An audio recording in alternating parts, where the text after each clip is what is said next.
Don't worry about your work, you give it up. What do you want? You want a roof? I'll give you.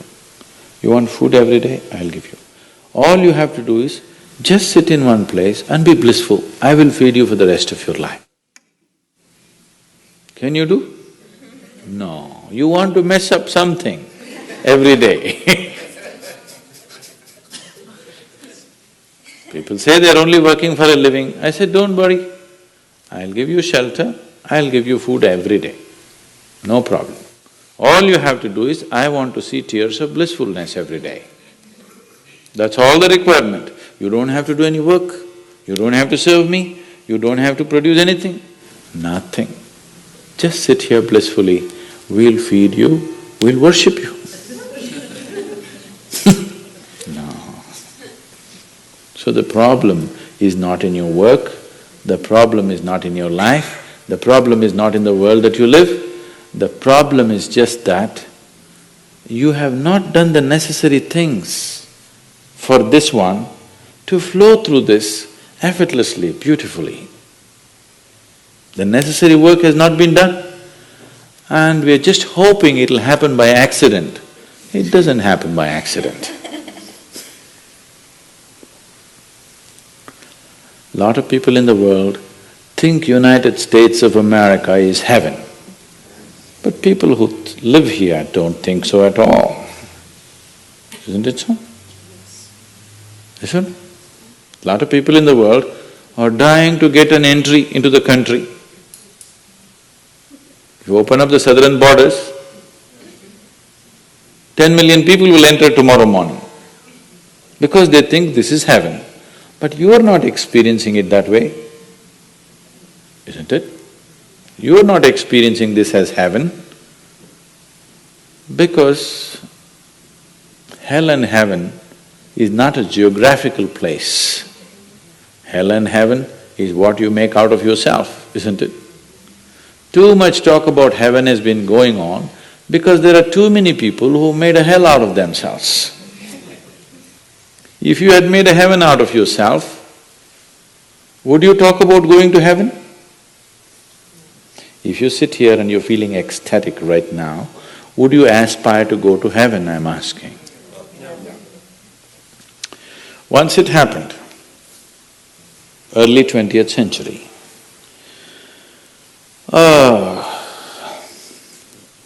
an Orthodox Greek church, a bishop from that church. You know, Orthodox Greeks have their own separate church, they have their own pope who lives in Turkey, you know this? So a bishop from this order had heard so much about Indian mysticism and he wanted to go to India, but he never got around to make it because he had to serve the cloth that he wore. And after 60 years of age, when he is semi-retired, he got the opportunity and went to India. So he came to South India, near where we are, and he wanted to meet a mystic, a yogi. So somebody said, go up this mountain, near a cave, there is a yogi sitting, you can go.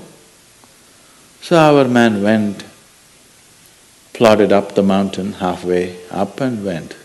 In front of a cave, an old man with a gentle smile upon his face was just sitting with his eyes closed.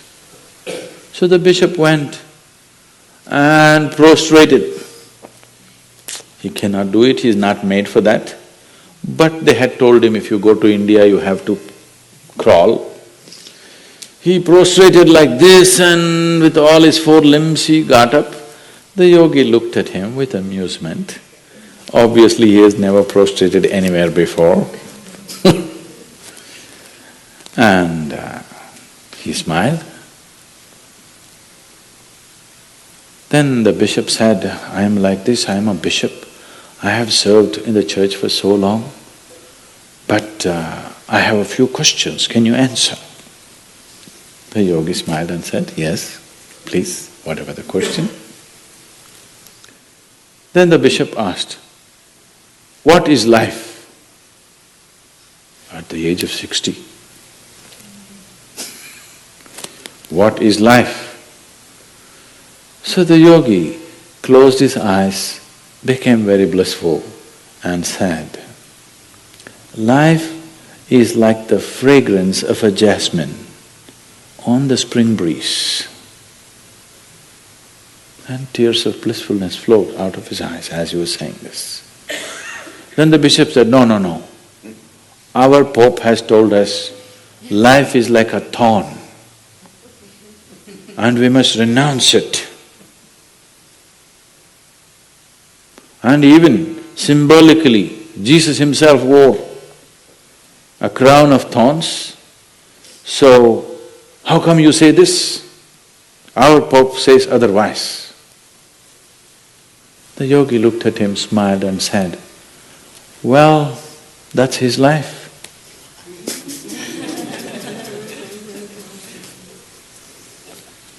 So, what you make out of it is not because of where you are, what you are, it is just what you make out of it, isn't it? Yes. So, have you created the necessary mechanism? Have you created the necessary system? Have you created the necessary ingredients within you to make this like the fragrance of jasmine on a spring breeze and not a thorn? If it's a thorn, we must pluck the damn thing out, isn't it? Isn't it so?